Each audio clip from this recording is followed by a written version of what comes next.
Before we begin today's episode, I really want to thank the patrons that make this happen. In the dark times of YouTube where we aren't getting that much ad revenue and where videos are getting demonetized for no reason, your guys' donations really help us out. I especially want to thank Taylor Wyatt and Nero Angelo from ToonGrin.com, who are our sponsors of the podcast, our main ones.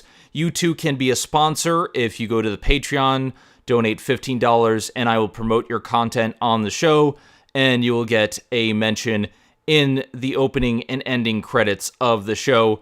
Here is a word from our sponsors that, gives us an idea of what their show is all about. Hello, everybody, and welcome to ToonGrin.com. And welcome to one of the many bad choices of your life. Ahem. I'm Y-Boy, and this is Nero Angeles. You might be wondering what we do here on ToonGrin.com. Well, if you're looking for a one-stop shop for animation reviews, blockbuster dissections, let's plays, and general self-deprecating commentary, then this is the place for you. But ToonGrin.com is more than a reviewing duo. By combining Nero's graphic designing and my video editing talents, we successfully developed and produced independent movies, book covers, and video stingers. And if you go to ToonGrin.com and click Hire ToonGrin, then you can see a rundown of our skills and experience, and can commission us to work with you to help make your dream project come true. Point is, ToonGrin has a lot to offer, and if you head on over to our website, you get all this content a day early before it goes to YouTube. And though Y-Boy and I are separated by miles of land and the dreaded Canadian border, we are quite the two-man reviewing wrecking crew. And we hope you'll stop by for a laugh or two. Or for comments and complaining. Whatever works. Special thanks to our amazing animator friend Gritty Sugar for the great visuals, and be sure to tune in to ToonGrin.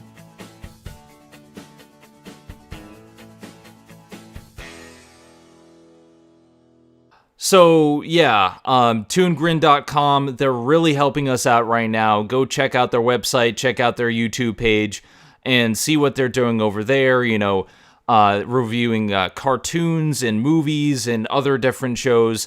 So check that out. Give them a look, because they're really helping us out. So thank you.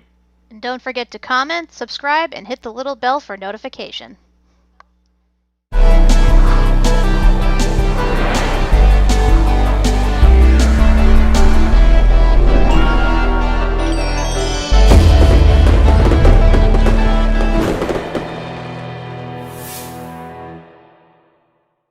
Hello everybody, I'm Zenith Rule, and welcome back to Diving Into DuckTales, the podcast where Kat Macberrie, Y2Staller, and myself discuss each new episode of the 2017 DuckTales show. And today we actually have a really, really good episode to talk about. I'm a really big fan of this episode.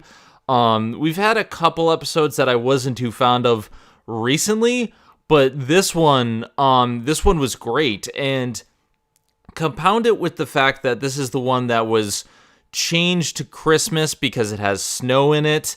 We'll discuss that in just a second, but I think this adds to the string of good episodes early on. But before we get into that, and before we talk about the changes and stuff, how's it going, Kat? I'm freezing. I must have the icy fever. I gotta stay warm. Gotta stay warm. And Eric, how are you doing today? I'm doing good. I once again, Launchpad stealing the show again. Yeah. Of course. My favorite Launchpad line in this episode is no, I don't want to die for the icy. I must die, crash in a plane, or not at all. Well, at least he has his priorities straight. So today we're talking about the episode. It is the incredible summit of Mount Neverrest. And it's about them trying to climb a mountain. And for a lot of this episode, I actually really got vibes from some of Disney's earlier films, like Third Man on the Mountain. and a lot of their like different works. And I think this was a great individual episode. But before we talk about it, let's talk about the fact that this was the first episode that was moved. We discussed this earlier on in the podcast, but this is an episode that was supposed to be in between the Great Dime Chase and the Beagle Birthday Massacre.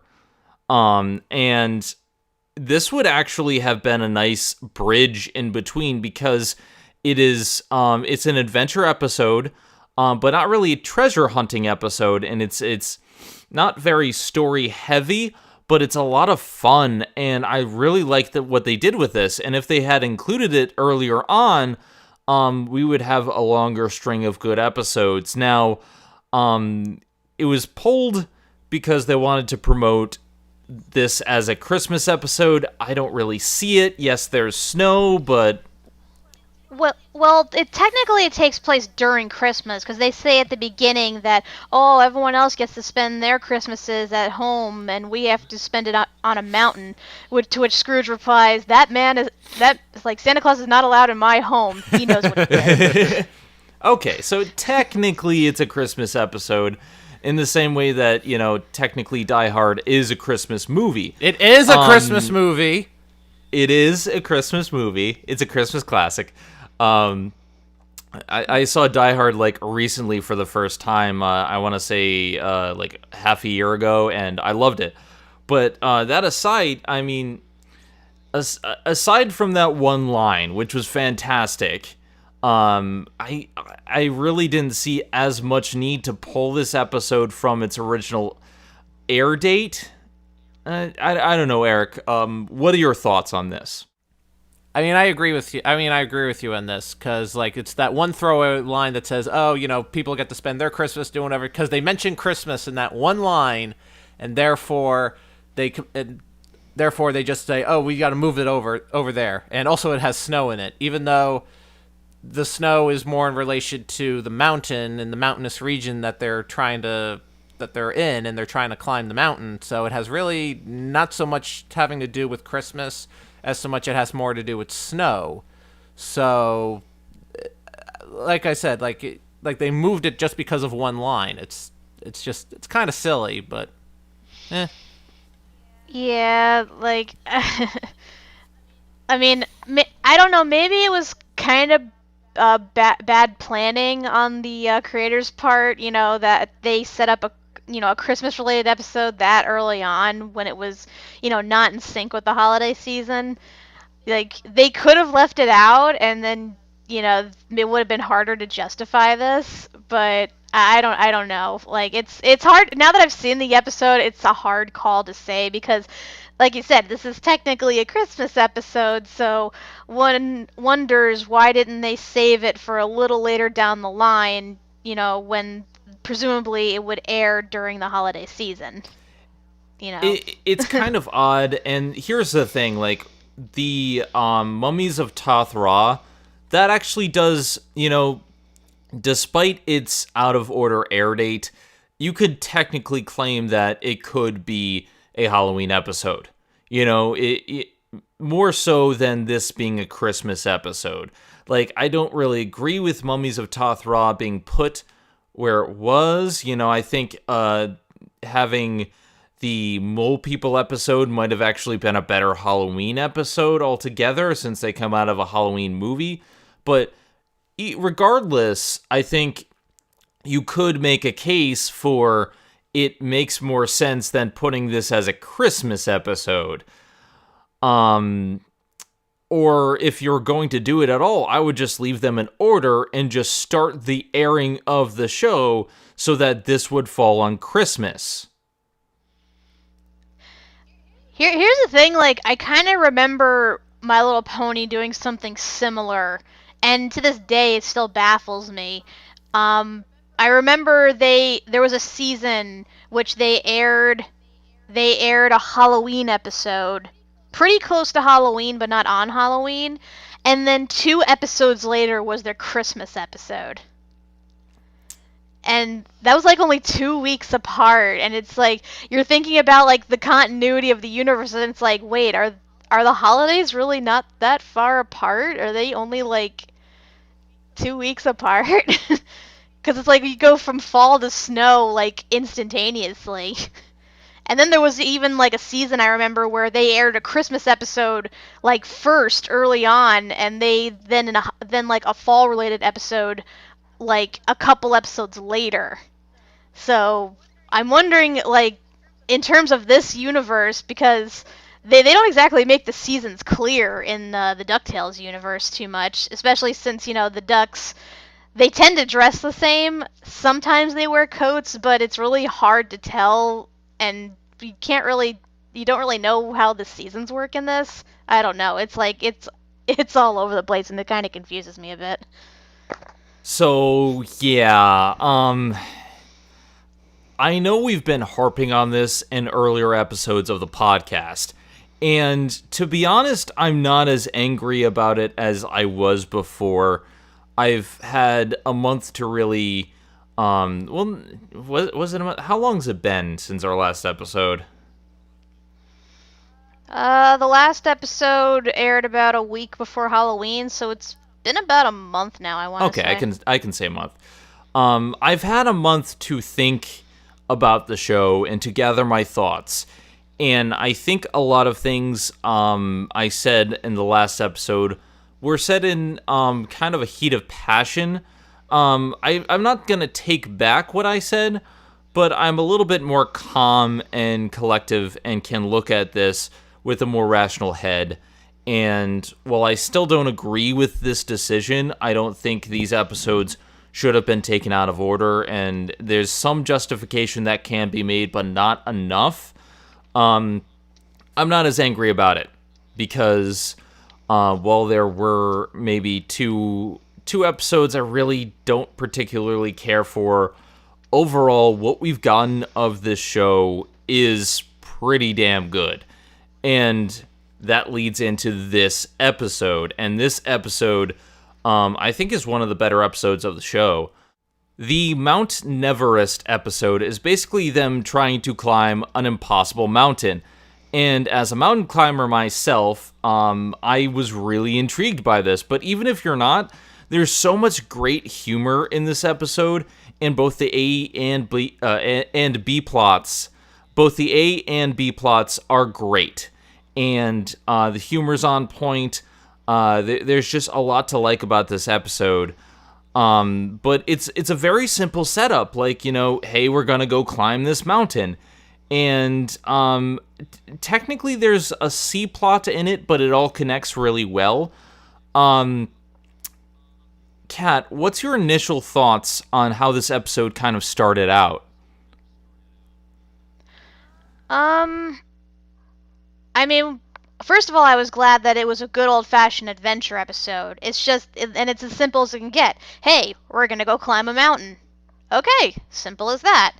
And you think that that's all it's pretty much gonna be, but then they throw in the fact that, it's right next to a tourist town, and then you see all the characters sort of go their separate ways, and then each of them have their own reasons for climbing or not climbing the mountain, and then you find out that there's a whole reason why Scrooge wants to climb the mountain, and then you find out a reason why nobody has managed to climb the mountain, and it just keeps adding on all this intrigue and layers, and I really liked it. I really dug it. So I do like how they turn, like, a simple plot into something like with so much intrigue like piled on top. Like, it was a lot of fun. I thought this was just going to be...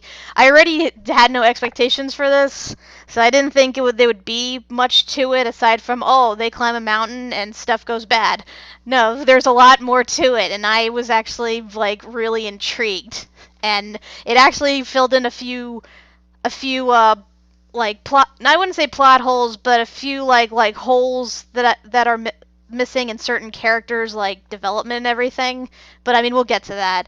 But yeah, I really dug this episode a lot. It was a lot of fun, and I like a lot of the quotes in it too. Like, this probably had some of the best one-liners that I've seen in a while from the recent episodes. I can agree with that. I think what I like about it the most is that not everybody is going on this one goal to climb the mountain. The funniest thing is, throughout the entire flight over there, Louis is just upset. about the entire trip because he just wants to be in the mansion. And once they start climbing the mountain, he's just like, okay, let's get the treasure of Mount Neverrest. The moment he learns that there's no treasure of Mount Neverrest, he nopes out of it. He says, no, you guys go. Fuck I'll be at the day. Shit, I'm out. Fuck this shit, I'm out. It's like, I'm going to go over to the day spa. There's like a hot springs on the mountain. Like, I love this plot point. And so they start climbing the mountain. And due to the amount of gear that he got conned into buying, Launchpad falls down the smallest part of the mountain, basically before they even start climbing. And so he thinks his goggles get all fogged up, and he thinks he has ice fever.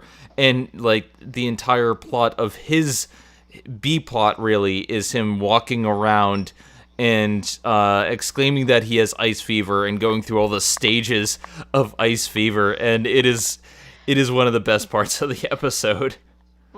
We should mention ice fever does not exist. Like, that is something that the merchant made up in order to get Launchpad to buy said gear, which was basically your standard climbing gear, just at a much more expensive price. And a lot of the stuff that he didn't need, like, granted, some of the stuff you do need, like he mentioned hand warmers and foot warmers and some standard gear.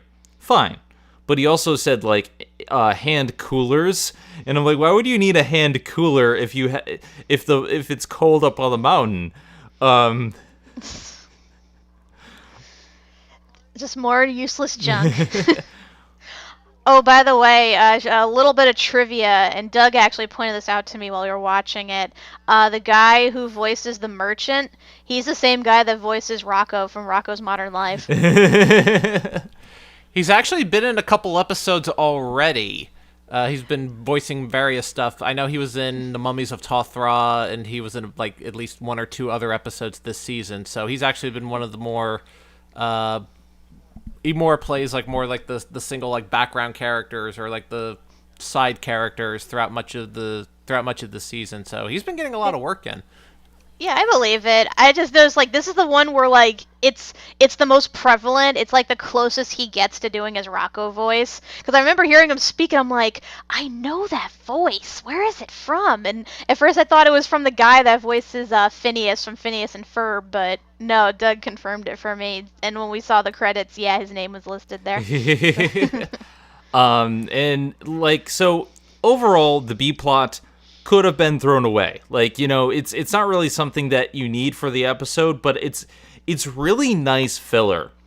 Like, it's when there's a lot of emotional stuff on the mountain, they cut away and use this as a kind of filler, as a bridge, humor, so you can take a, you know, a lot of times they do this in media where they use humor to juxtapose against serious dramatic moments, and you need that. And this stuff, with Launchpad, he just steals the show. And then at the end, when Louis finds out that he's been conned, well, actually, there's a couple bits with Louis. First of all, we find out that Louis swiped Uncle Scrooge's credit card, and that's how Launchpad was able to buy all of this stuff. It was through Huey's corporate card. Huey doesn't have a corporate card. Huey stole your credit card. I totally believe it. Which is great. And then when he finds out that Launchpad was conned, Louis is like, I'm the only person who can con these people. This is my turf. And so he pretty much sinks the snake oil salesman's business. And it is great. So... I like that one line of, like, Launchpad when he's delirious. He's like, soak in the wetness of my sweat. I'm like, ew, ew. There's some really great one-liners with Launchpad and with Louis, and I think while it's a small portion of the episode, it is very well handled. There's also a C-plot in the episode. It's also quite small, but the thing is, Webby buys a sled at the market, and she's like, I'm gonna cross this off my bucket list because she's never gone sledding. So she goes and she tries to sled around, but everywhere around the camp is flat. So they decide, with Huey's help, not Huey, with they decide with Dewey's help that they're going to sled down Mount Neverrest or die trying. And the entire time, like, they're climbing up the mountain, Webby tries to pull away and sled a certain portion of the mountain, and stopped by Dewey, who says, no, we gotta go to the top. They're insane. Insane! He keeps saying that we only got one shot at this. You only get one chance, and then everything else, it's like once you do it, that's it. You can't do it. Can't do it ever again. By the way, I don't know if you two noticed what else was written on her bucket list. The first thing she wrote was to fly a plane, and then the other thing she wrote was to high-five a brontosaurus. Nobody funny if that actually does happen later in the series. I mean, the flying the plane one, that's probable, but unless Scrooge has like a time machine somewhere in the mansion that we don't know about. There was time travel in the old DuckTales, and I know there was. Scrooge is voiced by David Tennant in this. I would totally buy that they would somehow go back in time, and she would finally be able to high-five a brontosaurus. And then they can rewrite history, because they've already solved mysteries, so...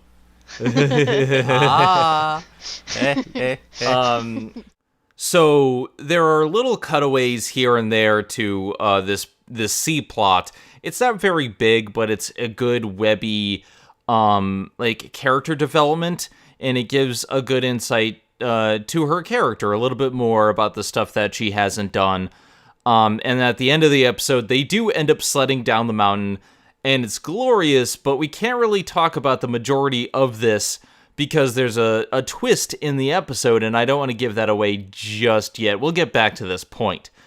So, the A-plot about them climbing the mountain, and it's really Scrooge who has this drive to climb the mountain, and for the longest time, we don't know why, and he keeps going, even at the endangerment of these kids. He gets so absorbed in climbing this mountain to the point where they almost fall off several times. And you got to wonder, I know Scrooge was a jerk in the previous series, but in this series, he's a good guy. So, you're wondering, what's going on? What's his obsession with this mountain?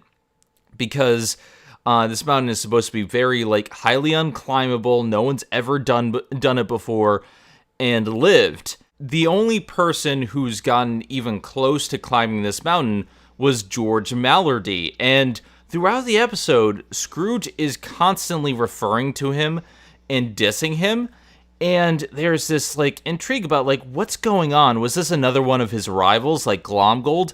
But it doesn't feel like it. It doesn't feel like any of this was really justified, because, it doesn't feel like someone he hates. It feels like someone he kind of has a grudge against for some reason, and then it all comes out where, they're climbing the mountain, and they keep getting turned around, they don't know where they are, they don't know where they're going, and they go inside a cave, and they find a skeleton, and on the wall is written, "Curse you, McDuck." Now, first of all, I must bring back the line from The Great Dime Chase. Do you know how many curses I have on my head? And I love how... Go ahead. I was gonna say, and I love how even Scrooge was like, if I had $1 for all the curses I've had, I would be twice as rich as I am now. I know. It's I love how when they write that, all the kids immediately look toward him with disdain, and he's like, "What?" He's like, "Just another day for me." Yeah, honestly, I knew there would be a twist to this, because, when they were talking about, oh, this is the only guy who ever managed to climb up the mountain, but he never got quite that far because of this one unknown, person he had to rescue. I'm like, okay, there's going to be a twist with this. It's going to be oh, he didn't actually climb it at all. It was all a fake and somebody else did it, or maybe he secretly got murdered or something. Honestly, I kept getting vibes from that Simpson episode, the one where Homer climbs the mountain, and it was funny because the episode starts with his father, Grandpa Simpson, telling him, "Don't climb the mountain. I tried climbing it with my partner, and my partner betrayed me and shoved me off the mountain, and I never saw him again." And only for Homer to later find the body and the guy's journal and realize, oh no, it was the opposite. His father actually betrayed the guy and stole his last portion of food before he escaped and left the guy to freeze to death. I expected something of that twist. I didn't realize that it was actually Scrooge who was the person that the guy had to save, but he didn't actually save him. He more kind of sent him to his death. Yeah. Even though that's not actually what happened. Yeah, it's a weird turn of events. When they're telling this story about, Mallardy saving this guy on the mountain, that's when I was getting big Third Man on the Mountain vibes, because that was more or less the plot of that. But the true story here is that he hired Mallardy as his guide to climb the mountain because once he got his first million, he wanted to commemorate it by doing something that had never been done before. But Mallardy kept making fun of how much of a greenhorn he was. But that's the thing, Scrooge was really prepared. He was doing everything that he should have been doing, but Mallardy said, "Oh, you need to lighten the load," so he cut the rope along with Scrooge because he wouldn't drop some of his items. Granted, yeah, he had taken along some things that weren't necessary, but a lot of the things are very necessary for their trip. And Scrooge makes the mistake of taking that advice on the return trip and almost throwing away their water. And that's the thing, Scrooge is so obsessed with actually climbing this peak that he lets this get to his head, and he does things that are very irresponsible. Now, he doesn't want to be referred to as the Neverrest ninny anymore, because that's what he apparently was called again. And he's so obsessed with it that he wants to be the person to climb the mountain so badly that he pretty much curses Mallardy. Granted, Mallardy almost killed him, but still, it's a very big grudge. Yeah, it's I mean, first of all, props to the show for actually showcasing death. Because, you see when they go in that cave, the skeleton of the guy, not to mention the skeleton of several of the other, climbers that attempted to climb the mountain, some of who actually lost their heads. So, yeah, this was fun. This kind of felt like a Captain Ahab story, almost, when you think about it. And, I got a question, too, just because, listening to a story, I'm like, okay, how old is Scrooge? Because he says this happened 75 years ago. So, he was how old when he made his first million? And yet he still moves the way he moves. I'm really curious about that. I'm guessing at some point he found a relic of eternal youth or something, because he doesn't look bad for his age. And 75 years is a very long time. But I gotta give props to this episode for one major thing. It makes Scrooge a much more complicated character. He's not exactly a jerk here. I mean, they present him in a very gray light, because they could have very much made him out to be the villain in this, but they don't showcase that what he's doing is right either, and there's a lot of gray about both Mallardy and him. You could say Mallardy was a dick for cutting him off the mountain, but he was also doing some irresponsible things as well. And they very much could have made this episode a lesson about, taking proper gear on the mountain. But this was much more complex, much more complicated in that regard, and I like that. It's more of a sense of pride where he wanted to go to the top of the mountain to beat Mallardy, once and for all, so he would be called, a Neverrest ninny. But at the same time, he's causing more and more danger among everyone else in the group, among Huey and everyone else. So so even Huey was like, sometimes, the bravest thing to do is to back off, is know when to stop. So like near the end of the episode, when he's like almost like the second to last point of the mountain, and he's just about there, even Huey was like, it's good enough, we can go. And then Scrooge, makes a difficult decision on realizing, he knows like what's more important, and so he finally steps down, and they sled down the mountain. Also, I gotta point out something that's been bugging me too. Why aren't Huey, Dewey, and Webby wearing any pants? Because think about it, Scrooge is wearing pants, Launchpad is wearing pants, even Louie is wearing pants. Why aren't the other three wearing pants? Like, I know Scrooge is supposed to be like acting all neglectful in this episode, but why isn't he making them wear pants on the most freezingest part, like freezingest mountain in like the world? Like, it doesn't make sense. Like, I get they're ducks and everything, but you think that at least wear snow pants or like snow gear or something. Like, I don't know, that just bothered me. They just really aren't well prepared for mountain climbing. And I mean, I know Scrooge is kind of inexperienced when it comes to mountain climbing and probably hasn't done much since he was called the Neverrest Ninny. But the rest of them at least, should know a little bit more. But none of them seem to understand the gear and stuff they actually need for mountain climbing. So yeah, don't take lessons from this episode if you want to actually mountain climb. But yeah, that was kind of a funny thing. Like, they start throwing away like some really important stuff, and I'm looking at Scrooge and I'm like, really? That doesn't weigh that much, and it's important. It's like water's for squares, like pants. And now we should get talking about the second twist of the episode. That's right, there's two twists. The first was the reveal with Mallardy, but the second is why this mountain is unclimbable. And it is fantastic. I didn't see this coming. The mountain is surrounded by wormholes. So you keep walking around in circles and you never notice it because of the icy winds.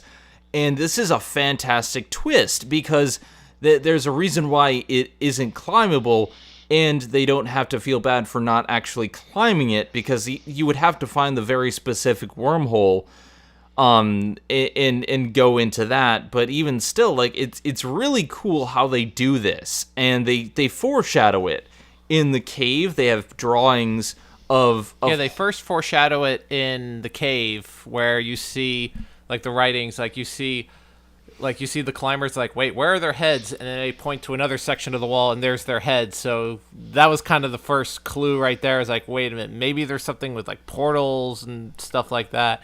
And it turns out later on, you see more hints of it, where like Webby walks off in one direction and then comes back in the opposite, and then comes back in the other direction, like going around in a full circle. We see like Webby and Dewey fall, but then all of a sudden they're above Scrooge and Huey all of a sudden. So it's like, wait a minute. Like, so then Huey picks up a snowball, throws it down, and then it comes out through the top, and they realize, there's wormholes. Like, someone left their portal gun lying around. Yeah, really. Now you're playing with portals. This is a twist I didn't see coming. It's foreshadowed really well, but it also makes this both an adventure episode and kind of a supernatural episode, and I like that they tie it in. It feels very much DuckTales. It fits in with everything, and it adds another twist to the episode, which I thought was really, really, really great. I think it really enhanced the episode. What do you think, Kat? I agree. Like, it's definitely a twist I didn't see coming. Although I am a little disappointed that they never actually find out why there are portals. It's like they kind of imply that the mountain might be sentient and created these portals as a way so nobody would, climb it. But I don't know, they really don't go into depth about it. I kind of want to know, it's like, well, what is this mountain that has the power of portals and, wants to keep people off it so bad? Like, I don't get it. Like what does it have, like an infinity stone in it? Is that why it's like trying to protect itself? Like, what's going on here? I don't know. Part of me is kind of likes that we don't know, because I think it gives it a little bit more mystique to it. How why it's unclimbable and stuff like that. I mean, we don't. I feel like we don't necessarily need to know, because even if it does, I feel like it kind of takes away. If we did, it would have kind of taken away a little bit from the whole climbing thing, because then it'd be like, oh, it's not about climbing. It's about why are these portals there? I think it might have been a little bit distracting and kind of take away from what the ultimate story was Scrooge trying to get to the top of Mount Everest. Yeah. I guess. The one gripe that I have is the part with the picture. They have a picture of I believe of themselves, and it goes through a wormhole at the very end of the episode. It lands on the top of the mountain, and it's a map. Yeah, it's a map. It's the map that they made of the mountain. So that goes through the portal, and it lands on top of the mountain. And I was a little bit miffed because it would have been so easy for them to actually go through, and I was kind of waiting for them to do that. And I think it's a better lesson for them not having climbed to the top of the mountain, but that ending tease was not needed if that was the case. I kind of half expected, like, what happened at the end of that Simpson episode I mentioned, where the top portion of the mountain, the portion that they had left to climb, like, suddenly all collapsed, which meant that the area where they managed to actually, like, stand upon, like, technically is the highest point. I expected that to happen, so when it didn't, like, it was a surprise to me. So it's like, okay, so it's still unclimbable. And plus, I think the fact that, the map was able to teleport to the top kind of adds to my theory about the mountain being sentient, because maybe it, like, respects the duck's ability to have climbed that far and figured out its portal, like, tricks. So maybe it wanted to leave something of theirs at the top, even if nobody would ever know that, it was them that made it that far. If that's the case, then I would be fine with that. I just would have liked a little bit more clarity, or at least them knowing that, because they don't know that their map went to the top of the mountain. I think it would have been nice for them to know. Going back to Third Man on the Mountain, they didn't actually climb to the top, but they got recognition, and I think the fact that everyone acknowledged that was more important. And if they utilized that in this episode, it would have been a little bit more interesting. But I think overall the journey was more important, and I think that's what really sums up this episode. It's all about the trouble that they have climbing this mountain, and I think that works. I think them climbing the mountain, both of the twists, the cutaways, the humor, that really, really works, and it cements this as one of my favorite episodes of the show. So that's my final thoughts on it. Eric, what are your final thoughts on this episode? I thought this was a pretty decent episode. I like how it was very heavy with the adventure stuff. I did like the twist. I did like both the twists, like the one with especially with the portals, as well as with Scrooge being a Neverrest ninny.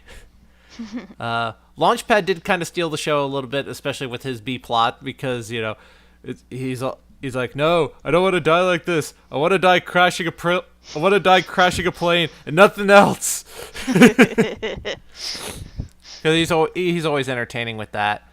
Overall, this was a pretty decent adventure episode. It was much more heavy on the adventure aspect of it, and that's totally fine. Because this is the kind of show that we can do both. We can have both adventure, and we could have, like, the Duckburg stuff, with all the comedy bits and stuff. So it has range, and I like that. All right, Kat, what do you think of this episode overall? Honestly, the big reason I like this episode is because it's, I feel that this is Huey's standout episode, which is something we sorely needed in the beginning. Because think about it, the first episode we got that was Huey-centered was with the Terrafermians, which was a really bad start for Huey's arc. And, put it at a pretty bad point, too, with him shown being overly reliant on the Junior Woodchuck guidebook and essentially putting himself and others in danger just to prove that something doesn't exist, despite the fact that he goes on supernatural trips all the time. So the fact that this was supposed to come first actually kind of makes that episode make sense.